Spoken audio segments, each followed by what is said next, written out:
Well, I know all about it, but my problems with not just Bitcoin, but with the current crop of cryptocurrencies is really more to do with the fact that the world governments are not going to allow this to have traction at any level because, and again, I always go back to this quote by the Rothschild family way back in the day that give me control of the nation's money supply and I don't need to write the laws. And there's no way that they're going to allow us after all these years of clamping down on Switzerland. They say, okay, yeah, let's have an anonymous global currency, just give up control of the money supply. It's outrageous to think that they will allow this to take hold. That's my biggest issue with it. Do you differentiate between Bitcoin, which has the biggest market cap in terms of cryptocurrencies, and some of the smaller coins, the ICOs of the world, for instance, when you make that parallel between cryptocurrency and the scams you used to run out of the boiler room?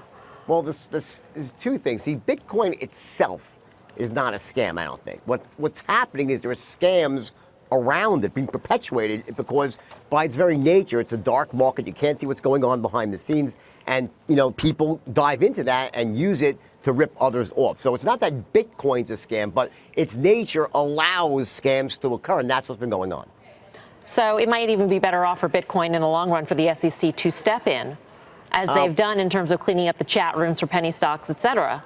Right, but I don't think that's what's going to happen because there are besides Why the not? scam. Well, because besides the scam, there's problems with the central banks don't want it because they need to control the money supply. They spent all this time trying to stop money laundering. So why now allow something that's an anonymous currency that lends itself to make money laundering very easy and hard to track down? There's no way that it's in their best interest to do that. I don't believe there's any shot in the world that will let that happen. That's my opinion. So you think governments are going to step in and squash it? Well, they already have, and it will get far more aggressive. And also, we don't even know how bad it is yet. There's investigations that have been announced and are underway. And as they say, the wheels of justice grind slowly, but they do grind forward.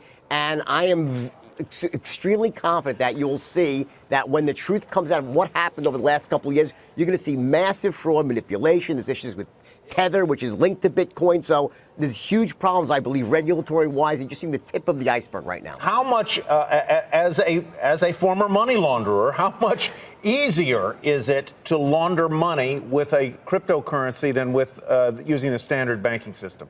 No, it's significantly easier because, again, by its very nature, there's no central authority regulating it. That being said, at a certain point, it has to be converted back to a regular fiat currency. So at that point, it becomes vulnerable. But, either way, just look at it logically. The governments have spent so much money and resources trying to stop money laundering. Why on earth would they say, let's just give up control of the money supply. Let's just let anyone have anonymous. There's no, it defies logic. And also, there's the technical issues, like it's a massive waste of energy. It's an inefficient for the merchants to do it. It's very expensive and slow. So it makes no sense. There's no good reason why this should exist other than pure speculation where get more people involved so we can make money on the early investors. I don't see any reason for it.